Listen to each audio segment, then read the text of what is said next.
Monsieur le journaliste, est-ce que je peux prêcher la parole de Dieu avec mon diplôme d'ingénieur en informatique? Alors, en fait, quand je parle de ne pas avoir de niveau, c'est à ça que je fais référence. Lorsque je parlais de déséquilibre, ça veut dire que peut-être il a pris les notes, hein, mais en fait, il s'est perdu dans ses notes. Parce que je ne sens pas l'esprit. Moi, j'ai le Saint-Esprit. Et vous voyez qu'il parle beaucoup d'étudier la théologie, tout ça. Et c'est ça que j'appelle les pharisiens des temps modernes. Voilà pourquoi je dis, il me fait penser à l'apôtre Paul. Et j'admire son zèle. Et je suis sûr que c'est un homme qui prie beaucoup. Mais il n'a pas le don de l'enseignement, l'inspiration divine du Saint-Esprit. Voilà donc pourquoi tout le monde a le droit d'aller à l'école. Nous avons tous fait l'école ici. Tout le monde a le droit d'aller à l'école.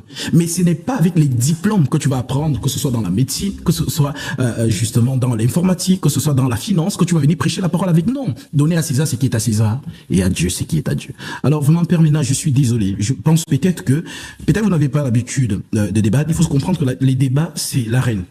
Je vous ai dit au début, hors des caméras, que je n'ai aucun problème avec l'homme, puisque nous ne combattons pas contre la chair et justement le sang, mais contre les esprits méchants dans les lieux célestes. Ce que nous manipulons là, on appelle ça manier l'épée de la justice, conformément à Éphésiens chapitre 6. Vous prétendez avoir l'épée de la justice, je prétends avoir l'épée de la justice. Alors, il est écrit. C'est aussi ce que nous avons vu avec Satan et notre Seigneur Jésus-Christ lui-même dans Luc chapitre 4. Ils ont parlé d'écriture en écriture. Donc, venez me parler, enfin, honnêtement, avec tout le respect que je dois au Père Ménas, c'est une perte de temps. C'est une perte de temps. C'est-à-dire que le débat, pourquoi je vous dis, je ne sens pas, je pensais que ça allait être peut-être d'un autre niveau, mais quand je dis qu'il n'a pas le niveau, ce n'est pas pour le rabaisser. C'est lui qui ne comprend pas ça. Ce n'est pas mon niveau. Touchons les saintes écritures, entrons dans les écritures. Nous prêchons avec les écritures. Je vous ai pris ici, vous dites, et c'est incroyable, qu'Ésaïe a fait une erreur. C'est incroyable. J'ai pas dit l'erreur. Vous allez revoir, on va repasser.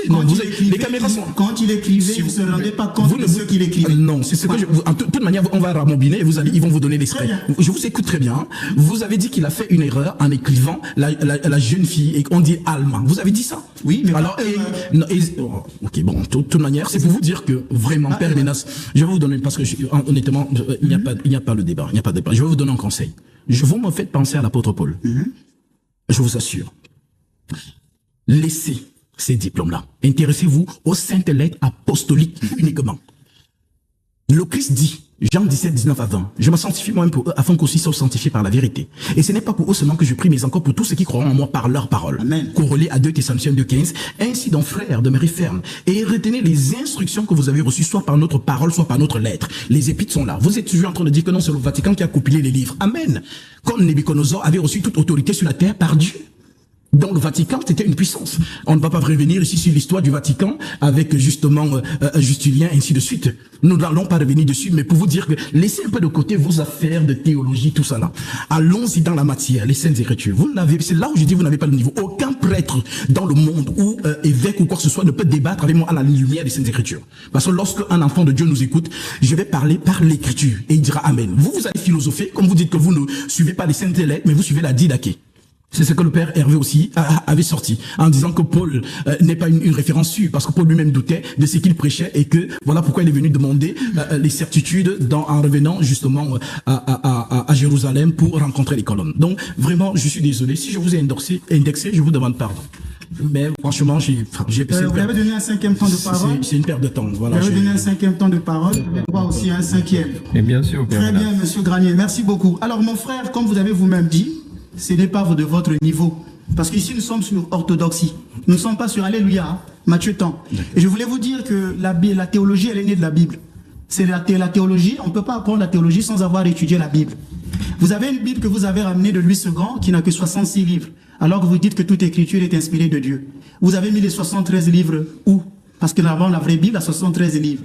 Donc, quand par exemple, quand tout à l'heure vous dites, mais je n'irai pas prêcher en hébreu, j'irai prêcher en français, je n'ai pas besoin du grec. Je ne vous ai pas dit que vous irez prêcher en grec. Je vous ai dit que la Bible que vous lisez a été écrite en grec. Donc, il faut aller dans la langue originelle et originale. Je vous donne un exemple. Quand la Vierge Marie, l'ange lui est apparu, lui a dit, réjouis-toi Marie, comblée de grâce. Nos frères témoins de Jéhovah, ils ont corrigé en disant bonjour Marie. Mais le texte grec ne disait pas bonjour. Quand vous allez lire votre texte de Louis II, on va vous dire salut comblé de grâce. C'est pourquoi on vous demande de repartir dans la langue originelle pour essayer de voir d'où les prêtres prennent leur temps. Moi, le problème, je ne suis pas contre votre personne, comme vous l'avez dit. Le problème, c'est de donner le respect à chaque personne dans la société. De dire Un tel, oui. Mais vous, le problème avec vous, c'est quoi? J'ai le Saint-Esprit. Depuis que vous avez commencé, durant les 5 temps de parole, j'ai le Saint-Esprit. La parole de Dieu, c'est moi. C'est moi. Aucun évêque, venez de dire tout à l'heure, aucun évêque ne peut discourir avec moi. Mais le Père Ménas est avec vous depuis 30 minutes. Vous n'avez même pas dit un mot sensé que de mélanger les choses. Vous allez à gauche, vous allez à droite, vous êtes dans un labyrinthe. Vous êtes perdu. Donc ici, ce n'est pas de votre niveau. Prochainement, je ne sais pas si demain vous allez revenir pour faire le débat de la veille du 7 septembre. Je vous laisse toute la liberté de choisir, de réfléchir. Merci d'être venu. Et surtout, vous avez une stratégie, je vous l'ai dit tout à l'heure. Votre stratégie, c'est d'aller dehors, crier sur TikTok. Vous voyez, j'ai prêché. Mais il n'a pas pu citer un verset biblique. Tout. Alors je vous ai dit, mais les versets que vous citez, vous ne connaissez même pas le contexte. Quand vous sortirez d'ici, il faut dire, moi, je suis un serviteur de Dieu, pas un pasteur. Je vous ai dit que pour être pasteur, prêtre, pour conduire, il faut quand même des éléments. Et aujourd'hui, les gens sont en train d'étudier. Dans votre assemblée, il y aura... Je n'ai pas dit tout à l'heure qu'il fallait enseigner l'informatique. Est-ce que qui vous a parlé d'informatique? Je vous ai dit que les sciences humaines sont importantes pour un pasteur. Vous faites un rire sournois ou vous faites du sarcasme, ça ne m'impressionne pas. Moi, je vous regarde droit dans les yeux pour vous dire que vous êtes improvisé pasteur. Et les pasteurs autoproclamés, ça fait beaucoup de mal. Le mal, par exemple, c'est ces baptêmes que vous donnez à gauche, à droite, n'importe comment. Et vous allez me dire, mais Saint Paul le faisait. Bon, vous vivez encore au 1er siècle. Monsieur, mais il faut vous réveiller, nous sommes au 21e siècle. Les choses ont changé. Donc il ne faut pas dire, ah oui, Saint Paul. Donc recadrez-vous, il faut revenir un peu sur terre. Vous êtes en train de souffrir d'illuminisme. Et cet illuminisme, nous, en théologie mystique, on appelle ça l'illusion spirituelle. On croit être un homme de Dieu, on croit avoir atteint les niveaux spirituels, alors qu'on ne l'est pas. Vous avez dit que je suis un homme qui prie beaucoup. Si je vois mon ethos à moi, mon niveau de vie spirituel, si je le compare à vous, ce n'est pas la même chose. Moi, je connais des gens qui sont dans les monastères, au Mont Athos, qui passent leur vie dans le jeûne, dans la prière. Ils n'ont jamais parlé comme vous. Que moi j'ai le Saint, s'il vous plaît. Que moi j'ai le Saint-Esprit. C'est moi qui ai la révélation. Aucun évêque ne peut me dire. Même les grands moines du Mont Athos, le Père Macaire, pour qui j'ai le respect, n'ont jamais parlé comme ça. Les grands saints, jamais. Vous arrivez comme ça, un cheveu dans la soupe. J'ai le Saint-Esprit. J'ai ceci. Mon frère, reviens un peu sur la terre. Reviens. Je peux répondre à ça? Non, c'était 5 temps de minutes. S'il vous donne un 6e temps, j'aurai un temps. Ou bien il vous dit, je vous donne 2 minutes, j'aurai aussi 2 minutes pour que le temps soit équilibré. Il n'y a pas de souci. Ok, très bien, ça me paraît sage. Vous avez 2 minutes. Mais je prendrai 2 minutes. C'est incroyable. Je vous ai dit, peu importe le nom que vous allez citer ici, cela ne m'impressionne pas. Comme au temps de Paul qui disait que les 12 ne l'impressionnaient pas. Galates chapitre 2. Peu importe ce qu'ils aient été jadis, cela ne m'importait pas. Dieu ne fait point exception de personne.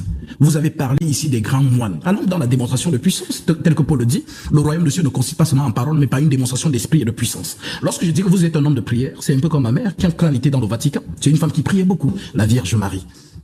Dès minuit à 6 heures. J'ai été éduqué de cette manière, dans le Vatican. Mais ma mère aujourd'hui, que j'ai sorti de là, par la grâce de Dieu, en lui donnant le baptême conforme à la Sainte Doctrine, pas ce que le Vatican fait. C'est mon combat. C'est mon combat. Et je pense que vos collègues qui regardent ce débat savent justement qu'il y a justement un émissaire du Christ sur la terre qui rappelle au peuple, revenez à la sainte doctrine apostolique uniquement et sortez de ces choses hérétiques, de la didaché et tout ça. Donc, ce que vous dites, non, ça ne m'impressionne pas. Vraiment, quand vous dites que j'ai le Saint-Esprit, j'ai le Saint-Esprit. C'est un fait. J'ai le Saint-Esprit. Et je vous le dis. Donc, si vous voulez, justement, la démonstration de puissance, on y va. Donc, vous voulez me défier? C'est pas une question de défi. C'est vous qui avez dit que, non, vous avez cité les moines, ou quoi que ce soit. Non, vous voulez me défier quand vous dites qu'on peut aller démonstration. Non, c'est démonstration. Mais oui, mais de quoi? Vous voulez parler de quoi? Non, mais quand vous dites, s'il vous plaît. Non, vous dites allons-y. Quand vous dites que vous avez cité les moines, que non, même le saint, je ne sais pas qui, vous l'avez appelé très saint.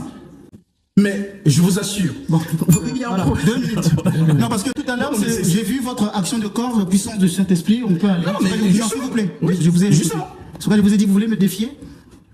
Restez calme, monsieur. Vous ne savez pas à qui vous avez affaire. Je voulais dire tout à l'heure ceci. Vous avez dit oui, vous parlez de didaché, de tout. Oui. Voilà. Il comprend rien. Il s'appelle Docteur Gasby. Docteur, c'est parce que vous êtes référé à un texte de Saint Paul, c'est Éphésiens, qui dit parmi les ministères dans l'église, il y a des prophètes, les docteurs. C'est ça que vous avez pris. Comment on dit docteur en latin? Très bien. Le mot docteur en grec. En latin? Non, en grec. Doctus. C'est doctus. Très bien. Donc pensez que je ne peux pas le savoir. J'ai fait 6 ans de latin. S'il vous plaît, vous n'êtes pas le professeur. Dossier, ça veut dire conduire. Donc taisez-vous, je parle. Regardez. Il faut pas l'interrompre. Non, voilà. Je vous ai répondu à 2 questions. Voilà. Ne m'interrompez pas. J'étais en train de dire que le mot docteur dont il pose, qu'il parle, il dit je suis docteur, ça vient d'un texte de Saint Paul, dans Éphésiens, qui parle des docteurs. Ce mot en grec, on dit didaché. C'est pourquoi je vous ai dit tout à l'heure, mais la didaché. Il me dit, moi je ne suis pas là pour la didaché. Il ne comprend même pas le mot qu'il emploie, et c'est le mot qu'il utilise, il se présente partout comme docteur. Or, en théologie, s'il vous plaît, taisez-vous s'il vous plaît. En théologie, le mot docteur, le doctorat est réservé à l'évêque. C'est l'évêque qui est la fontaine de la théologie dans une église. Ça veut dire que c'est l'évêque qui est le garant de la didascalie. D'où on lui disait, mais l'enseignement, le mot enseignement, c'est didascalie, la didasquée. Donc vous utilisez des mots que vous ne comprenez pas. Pas de parole, pas de parole. C'était 2 minutes. Oui, je suis arrivé donc à la fin de mes propos, en 30 secondes qui me restent, ce que je voulais dire, comme j'ai toujours dit, que je ne veux pas sur ce plateau recevoir des mamadous qui n'ont pas de niveau théologique. Ça, je le dis. Je m'attendais à quelqu'un qui allait faire une argumentation. Je suis là ici et il s'improvise le Messie. Nous avons reçu le Messie qu'on appelle Christ, qui a le sein de ministre Gasby, qui a le Saint-Esprit et qui ose défier un prêtre en lui disant par la puissance du Saint-Esprit. Bravo, monsieur Gasby. Allez. Plus de paroles, on a terminé, sinon je reprends la parole. Mais sinon, c'est l'émission à la fin. Si c'est pendant l'émission, vous me donnerez la parole encore. Je veux juste dire aux journalistes que quand il vous dit des choses sur ces plateaux, demandez-lui toujours des références. Demandez-lui des références bibliques. Lorsqu'il parle de la didaquée. 30 secondes. Tout à l'heure, je lui ai donné beaucoup de références bibliques. Il va les dire à ses adeptes, c'est sa stratégie. Il va les dire à ses adeptes, il n'a pas cité des versets. Regardez l'émission, on a donné plusieurs exemples. Saint Paul, tout l'enseignement, et puis il va dire ça. C'est son truc. Maintenant, on va clôturer. Je pense que c'était pas à votre niveau, vous l'avez vous-même dit. On va finir l'enseignement. Vous avez 1 minute pour finir, si vous voulez. Non, il ne faut pas qu'il pense que vous m'avez fait une faveur. Mais j'ai pas fait faveur. C'est par rapport à moi. Par rapport donc c'est ce que je venais de dire. Mais là, on a dépassé le temps qui était prévu. Oui, moi, c'est vrai, j'ai toujours dit que moi, mon niveau, il a reconnu que c'est pas le même niveau. Il le reconnaît. Mon niveau à moi, je ne veux pas traiter des questions théologiques avec des personnes comme ça.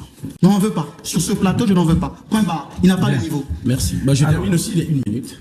Alors, nous avons un exemple ici entre l'école et l'esprit. Oui. Donc, vous voyez, voilà, théologie. Moi, c'est les saintes lettres apostoliques. C'est ce que Paul dit à Timothée. Il n'est pas plus que Timothée. Toi, dans mon enfant, fortifie-toi dans la grâce qui est en Jésus-Christ. Et ce que tu as entendu de moi en présence de beaucoup de témoins, confie-le à des hommes fidèles qui soient capables de l'enseigner aussi à d'autres. Eux, ils ont égaré le peuple. Le Vatican, comme l'orthodoxisme, ont égaré le peuple. Et moi, je suis là pour ramener ce peuple à la sainte doctrine apostolique, qu'il le veut ou pas. Maintenant, il peut dire les grands mots ainsi de suite. Il parle ici. C'est incroyable. Bravo. Merci. Non, je ne parle plus. Non, il a dit qu'il est venu. Vous êtes venu faire quoi? Votre mission, c'est ramener toutes les brebis. Oui. Que l'église qui vous a donné les écoles, l'église catholique vous a donné les écoles, l'église catholique vous a donné les hôpitaux. Non, pendant 2000 ans d'histoire, l'église catholique n'avait rien fait. C'est vous qui allez tout faire. Non, c'est pas les mélanges. Vous avez dit c'est l'église à tromper les gens. Donc bravo. C'est ça. Je veux ça. Donc allez développer l'Afrique, faites tout ça. Le Saint-Esprit est avec. Bravo, monsieur docteur Gaston. Le débat est terminé. En fait, il y avait un débat qui avait été annoncé avec, je ne sais pas s'il faut l'appeler docteur, parce que tous ces gens-là, ils aiment toujours s'autoproclamer des noms, se donner des noms, au lieu de dire simplement Gasby, monsieur Gasby, docteur, prophète, bishop, évêque, c'est le monde à l'envers. Alors, un certain docteur Gasby, qui m'avait un jour apostrophé sur les réseaux sociaux sur TikTok, je l'avais dit, il avait même fait un débat avec le père Hervé, avec Chocolat, et je lui ai dit, mais au lieu d'utiliser mes vidéos sur les réseaux sociaux, si tu veux, tu penses que tu as le niveau de faire un débat avec moi, tu peux venir en Martinique.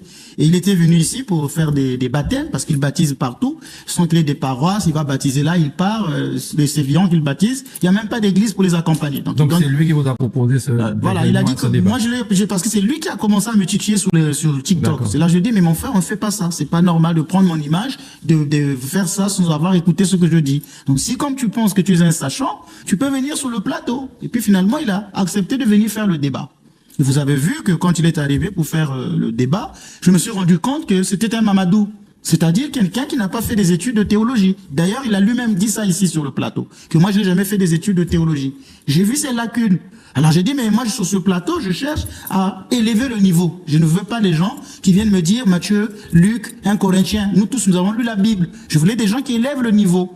Alors, on s'était promis faire un deuxième débat d'échange. Là où il y a maintenant faute, c'est qu'il va chez lui, comme c'est monsieur TikTok, puisqu'il passe son temps à montrer ses richesses sur TikTok, avion, voiture, costume, champagne sur TikTok pour un homme de Dieu. Ce que j'ai d'abord dit, mais un homme de Dieu doit avoir de l'éthique. Alors, je me réveille le matin sur TikTok, il avait ramené une caméra ici, il est en train de montrer les parties où lui parlait. Donc, c'est point de vue à lui. son côté, il se défendait. Et il dit, j'ai terrassé le père Ménas, j'ai fait le débat. J'ai dit, mais mon frère, tu ne montres pas l'intégralité du débat, tu ne montres pas les deux parties. Vous pensez que moi, à la télévision, si je serais venu, j'aurais montré que mes parties à moi, ça allait pas être honnête. J'allais aussi montrer ton point de vue pour que les gens analysent. Le débat n'est même pas encore divulgué. Au niveau de la télévision, au niveau des médias. Toi, dans ton petit coin, avec ton petit monde, tu commences déjà à dire que tu as terrassé le père Ménas en montant ton argumentation. Je dis, mais ce n'est pas honnête. Alors je lui dis, dans ce cas, ça ne sert à rien que je discute avec une personne qui, dans sa tête, souffre de ce qu'on peut appeler ici le triomphalisme. Hein, il souffre d'un triomphalisme. Alors il me dit, puisque j'ai refusé de faire le débat avec lui, regardez les réponses qu'il va me donner. Non, mon père, vous n'êtes pas sérieux, vous prenez la fuite. Au lieu qu'il s'excuse pour dire, ah, excusez-moi, c'est vrai, j'ai mis sur les réseaux sociaux, voilà, sans votre point, voilà. Il s'excuse pas. Voilà l'éducation qu'il a reçue. Il dit, non, mon père, vous n'êtes pas sérieux, vous prenez la fuite. Vous ne pouvez pas signer forfait dans votre propre stade. Alors, forfait par rapport à quoi? Monsieur, ici, sur ce plateau, n'a même pas pu se défendre.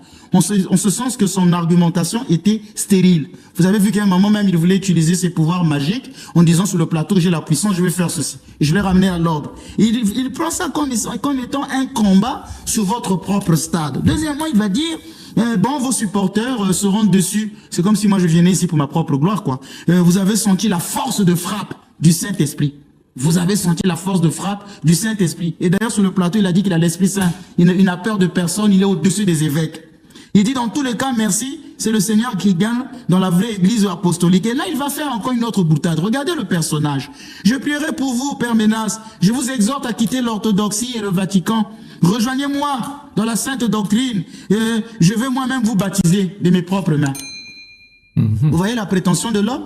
Donc en fait, il n'était pas venu en Martinique faire un débat. Il était venu faire du buzz.